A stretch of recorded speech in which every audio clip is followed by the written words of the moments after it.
My girlfriend turned me into her perfect woman. I never imagined that life would turn out this way. Me, stuck in a monotonous cycle, each day blending into the next without any real sense of purpose.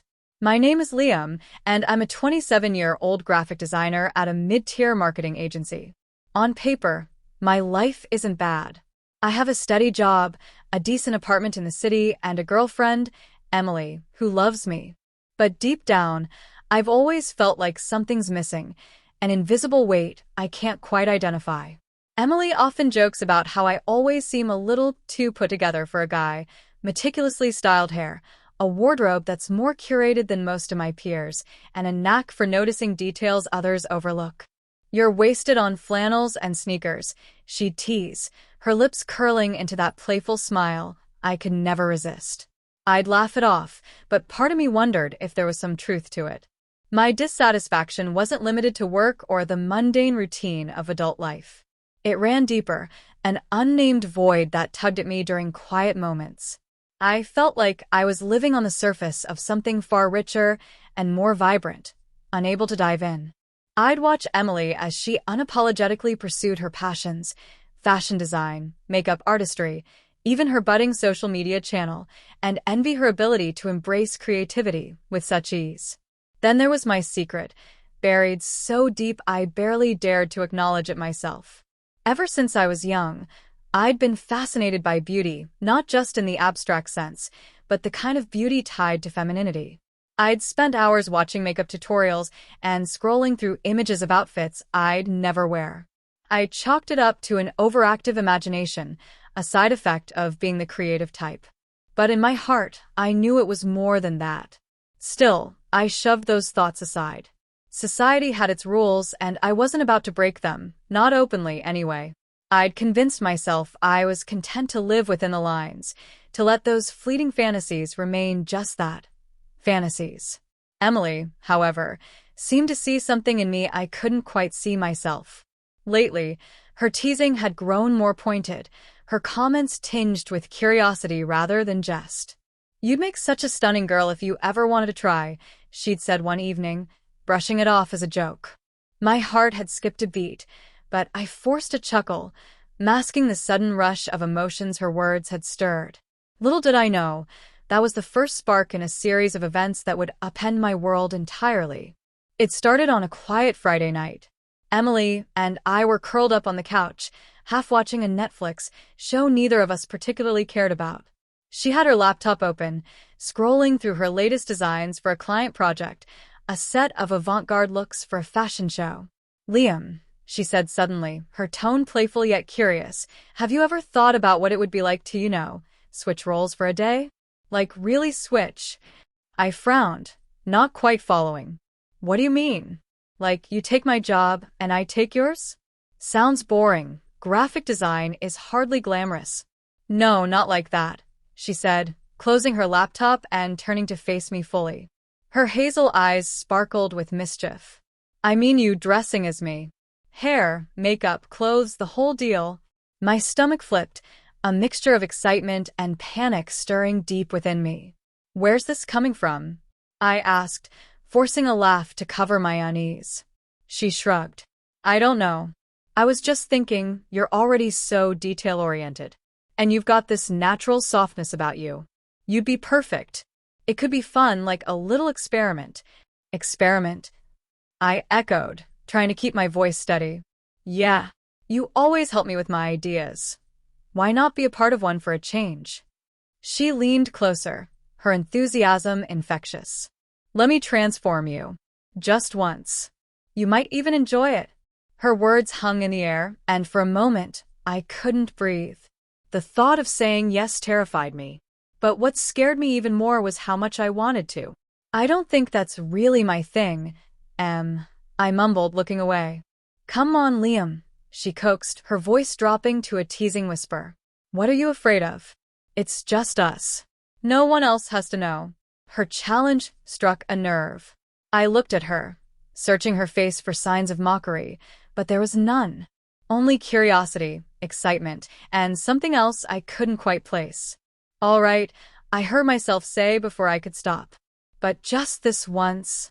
Emily's grin was electric, and for the first time in ages, I felt something shift, a door opening to a world I'd long kept locked away. The next morning, I woke with a strange mix of nerves and anticipation. I'd agreed to Emily's idea, but part of me hoped she'd forget about it.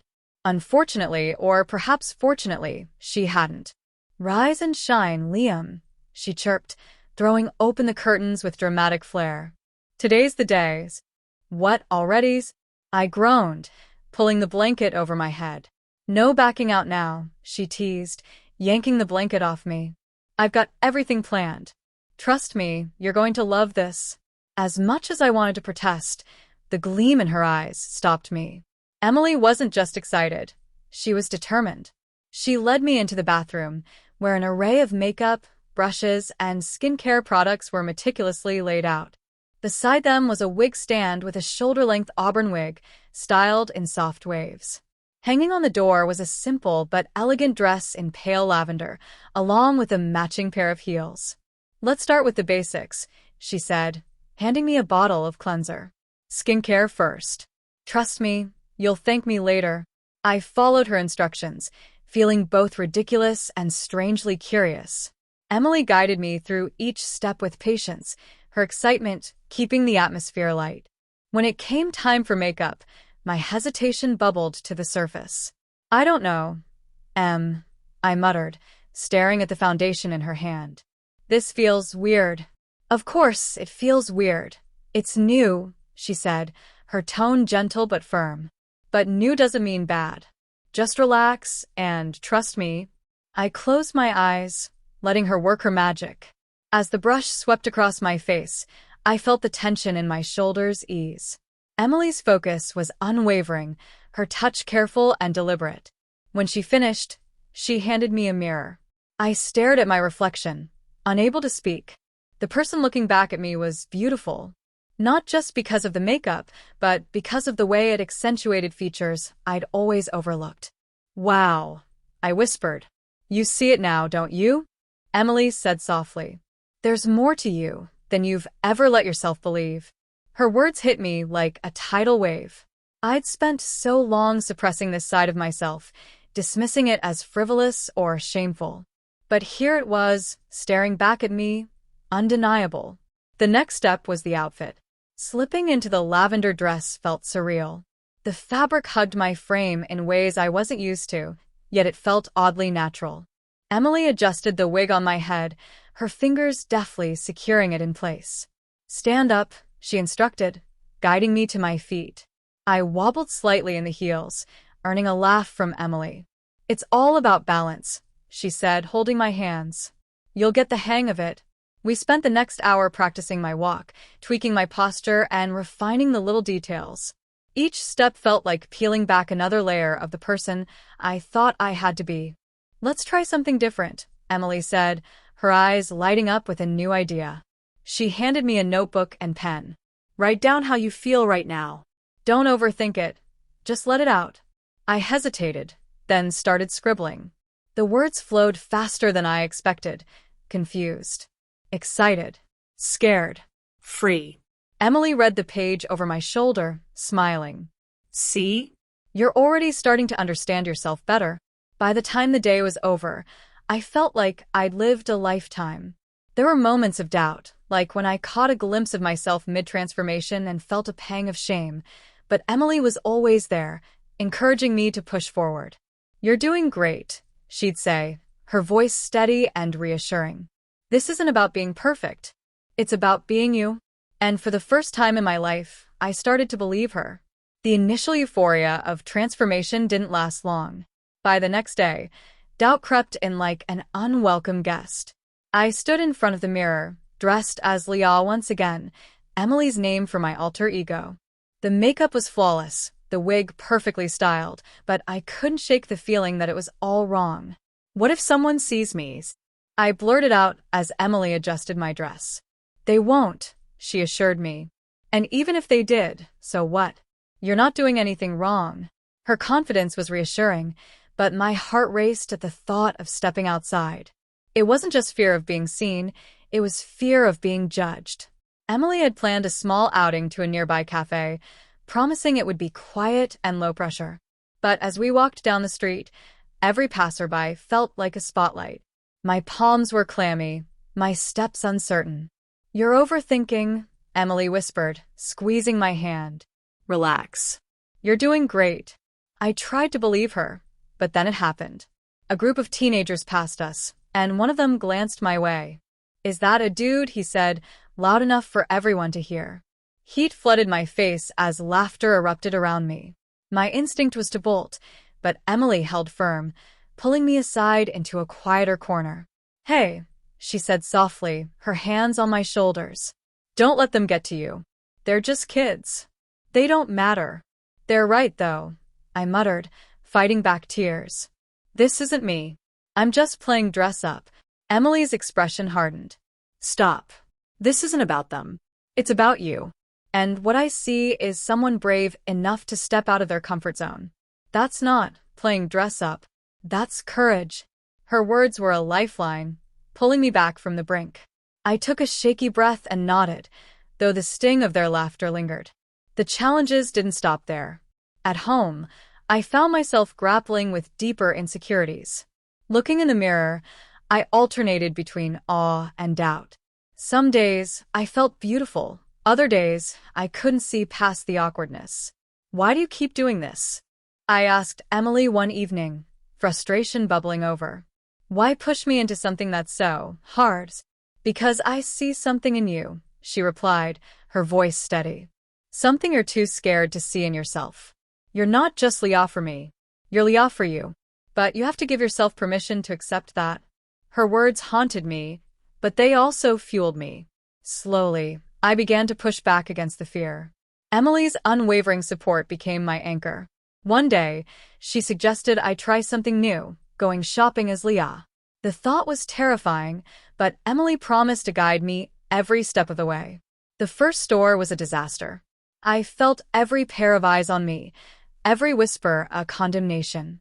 But Emily stayed calm, chatting with the sales associates and steering the attention away from me. By the third store, something shifted.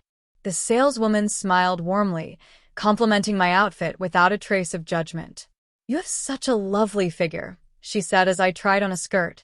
"Thank you," I managed, surprised by how good it felt. Little by little, victories like these began to stack up. Each one chipped away at the wall of insecurity I'd built around myself. But the challenges weren't just external.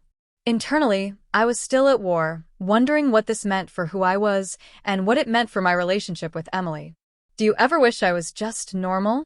I asked her one night. She looked at me, her eyes brimming with affection. "Liam, I don't want normal. I want you. And if this is part of you, then it's part of us. Together." Her words didn't erase my fears, but they gave me strength. And slowly, I started to believe that maybe, just maybe, I could find balance between Liam, Leah, and the person I was meant to be. The breakthrough came on an unassuming Saturday. Emily had signed us up for a photography workshop, a chance, she said, to capture the real you.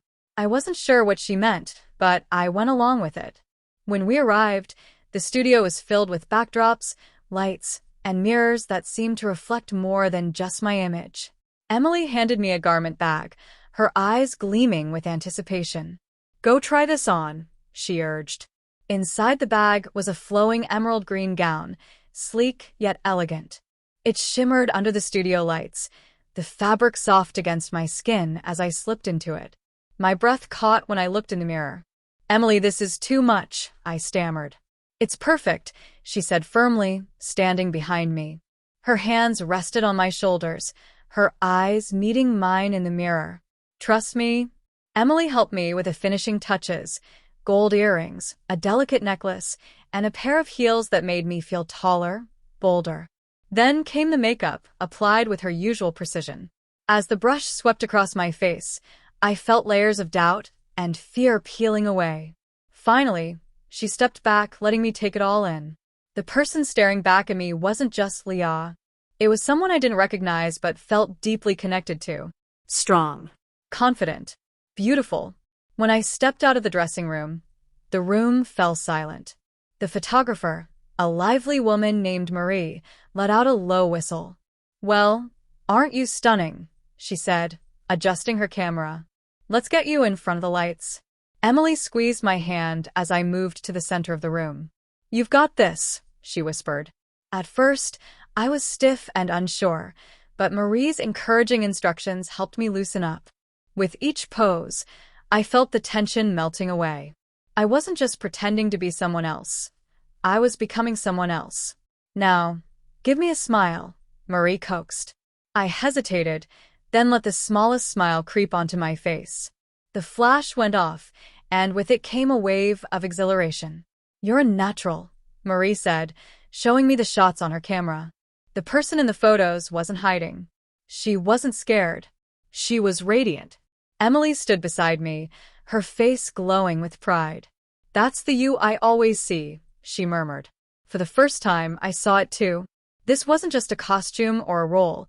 It was a part of me I'd finally allowed to step into the light. As the session wrapped up, I walked out of the studio with Emily, heels clicking against the pavement. I felt taller, not because of the shoes, but because of the weight I'd shed. For the first time in my life, I wasn't just Liam or Leah. I was me. The invitation arrived the week before, a formal dinner party hosted by Emily's closest friends. The thought of attending made my stomach twist. These were the people Emily held dear, the ones she spoke about with admiration. And they would see me, the real me, for the first time. "I don't think I can do it," I confessed to Emily the night before, pacing the living room in my socks and a hoodie. She stood in front of me, hands on my shoulders, her calm presence grounding my nerves. "You've already done the hard part," she said softly. "This is just another step forward. And I'll be right there with you." Her unwavering support was enough to make me agree, though my heart raced as the evening approached. Emily picked out my outfit, a fitted navy blue dress with subtle silver accents. It was sophisticated yet understated, the kind of outfit that whispered confidence instead of shouting it. She styled my hair in loose waves and applied my makeup with her usual care, transforming me into a vision of elegance. As we arrived at the event, I clung to Emily's arm, scanning the room full of strangers. My breath quickened, my palms sweating. "Hey," Emily whispered, giving my hand a reassuring squeeze. "You've got this." The first hurdle came when a friend of Emily's, a vivacious woman named Sarah, approached us. "Emily," she exclaimed before her eyes shifted to me. "And who is this stunning creature?" Sarah asked with a smile. My voice faltered as I introduced myself. "Hi, I'm Leah." Sarah's face lit up. "Well, it's lovely to meet you, Leah. Emily's told me so much about you." She accepted me without hesitation, her warmth easing the knot in my chest. As the evening went on, I found myself engaging in conversations, laughter bubbling up more naturally. People complimented my dress, my confidence, even my poise. Each interaction chipped away at my fears. But the true test came when Emily's best friend, Kate, approached. Kate had always been protective of Emily, her opinion carrying a weight I couldn't ignore. "So, you're Leah," she said, her gaze assessing but not unkind. "Yes," I replied, holding my ground. Kate studied me for a moment before nodding. "You make Emily happy. That's all that matters." Relief washed over me like a tidal wave. I glanced at Emily, who was beaming with pride. Later, as the evening wound down, Emily and I stepped onto the balcony. The city lights sparkled in the distance, a reflection of the joy I felt within. "You did it," Emily said, wrapping her arms around me. "No," I corrected, a smile breaking across my face. "We did it." For the first time in my life, I wasn't afraid to be seen. I wasn't hiding. I was fully, unapologetically myself. The morning sunlight filtered through the curtains as I stood before the mirror, buttoning a crisp white blouse. The soft fabric brushed against my skin, reminding me how far I'd come. This was my new normal, no longer Liam hiding behind ill-fitting suits, but Leah, fully embracing the person I'd always felt I could be. Emily appeared behind me, her arms circling my waist. "Nervous?" she asked, resting her chin on my shoulder. "A little," I admitted, "but mostly excited." Today marked my first day at a new job, a role I'd applied for under my true identity. The thought of walking into an office as Leah felt both exhilarating and daunting, but it was a challenge I was ready to face. Emily kissed my cheek. "You're going to be amazing. Just be yourself." That advice, simple yet profound, had become my mantra. Over the weeks since the party, my life had transformed in ways I hadn't imagined. I'd opened up to my family about Leah, receiving a mix of reactions, some supportive, others hesitant. But what mattered most was that I was honest with them and, more importantly, with myself. Emily and I grew even closer, our relationship deepened by this shared journey. She loved me for who I was, not despite it.